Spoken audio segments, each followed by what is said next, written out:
Thank you, Victor. One more round of applause. Just kicking off tonight. Just a wonderful taste of what you're going to get for the rest of the evening. Our next speaker, if names were allowed to be in Scrabble, it would be like a 200-plus point name. Yeah. He is definitely worth his salt. He is a person that has shown so much growth in the past few years. For those who know him, we have been able to see him emerge and grow and become more of the beautiful individual that he is. We have had the pleasure of meeting Zuri, and I say we because most of the people that know him from the Rotary Youth Leadership Awards, or RYLA, which happened 2 years ago now. We're so old. But so 2 years ago, he was able to come into all of our lives and just walk with us and come to a place where now he's speaking with us here this evening. So come on up.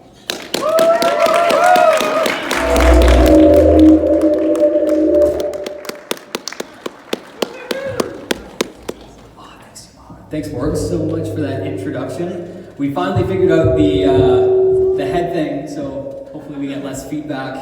That would be awesome. Insert the Rocky theme song as I was running up the stage.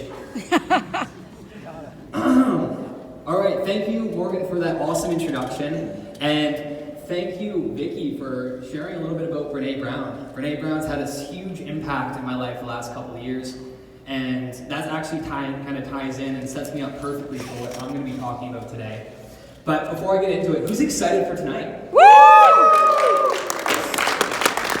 I know I am, and it's been really exciting, the whole event planning. There's been a lot of hard work going into this event. My girlfriend Aaliyah is still working on this event as we speak. So let's just give everybody who's a part, like in the food, everybody setting up the event, can we just give them a huge round of applause?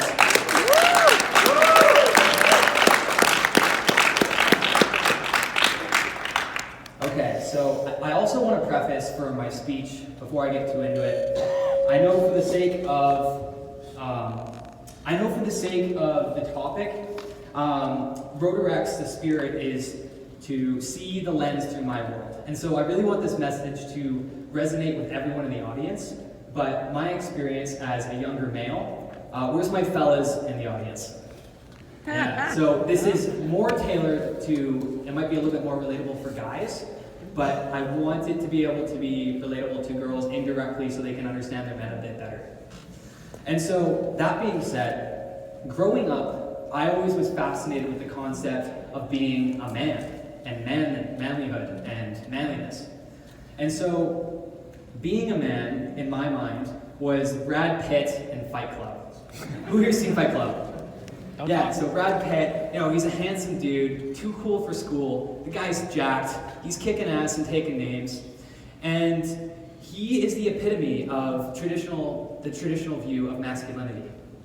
And so the thing is, I, as a teenager, had all these expectations of me to live up to try and essentially be like Brad Pitt. And they got me into trouble while I was a teenager, exploring of what it takes to be a man. So, just to give you some examples, I got into a few fistfights thinking that was, I had to be alpha and assert my dominance. From vandalizing things, I ended up spray painting my school and getting arrested. I thought that was a good idea. I'm not going to talk about that too much because my mom's in the audience.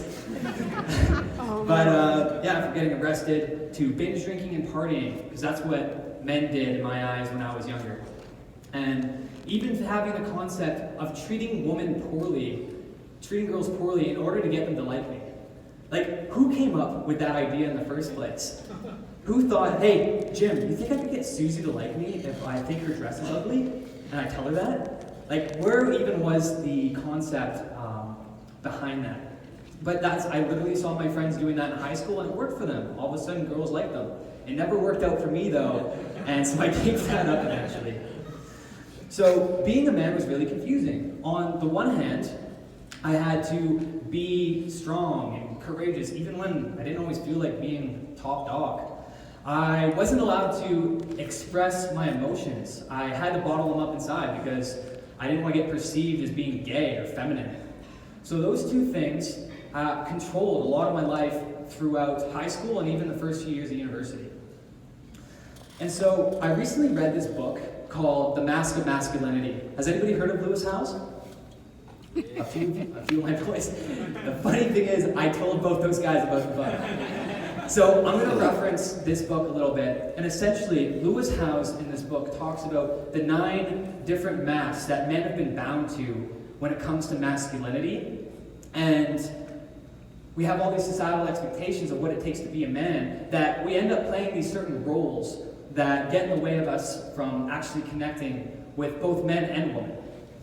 And so I found the book very refreshing. I found it had a lot of answers of how to take off these masks and be my more authentic self. And as a result, my relationships have gotten better. And I'll get into a little bit more about why these masks are so important for us to take off. And so, what even are these masks that I'm talking about? Well, I define the mask as the persona we feel we need to put on in order to be liked by the people around us. And so, some of the examples of a mask we wear includes social media, posting photos on Facebook, on Instagram, LinkedIn, all happy, we're always positive, we're always upbeat, look how great my life is. But never posting the sad things like, maybe your pet just died and you're actually feeling pretty sad and anxious, but you can't let other people see that. Or my personal favorite is having to crush 8, 10, or 12 beers before you can put your arm around your buddy and say, I love you, man, without having to say no homo at the end of it. You see, as guys, I feel like we're constrained and we're taught at a young age to avoid intimacy with other men, as if, sharing or expressing our feelings would somehow make us less manly. And so, I recently heard this statistic. It was something like 8 out of 10 males above the age of 30 who are married cannot identify a best friend aside from their spouse, which doesn't really count. Like, they don't identify a male friend. And it's just so sad because you look at girls, and I remember scrolling Instagram and Facebook, and girls would have like 8 besties. They'd post 8 different pictures in the span of a month. Getting booster juice with my bestie. And they would have like 8 different besties. I thought that was like breaking the bestie rule. I thought we're only allowed to have one of those things. So why do I think this is important? Well, before I was aware of my masks, I had all these ideas of what other people, I had to act a certain way in order to be accepted by other people. I tried so hard to be liked by everyone. I wanted everybody to like me. And it was really exhausting. And so, the thing is, these masks do more harm to us than good because they limit the amount of connection we're able to have with other people because we only let them in a little bit. If we don't let down the mask, then they're only going to know you and see you this much. And so, what are some of the benefits that I've experienced since taking the masks? And I want to say, I'm no expert on this topic by any means. All I can do is show you the lens through my world and give you a little bit of experience, through my experience, what I've seen. And what I can say is, hands down, without a doubt, the number one difference in my life is healthier relationships. 2 years ago, I went to this event called Riley. Who here knows what Riley is? Yeah, absolutely changed my life, and it was this event that I went to, and I met a lot of the awesome people here in this audience, including my girlfriend who put on this event.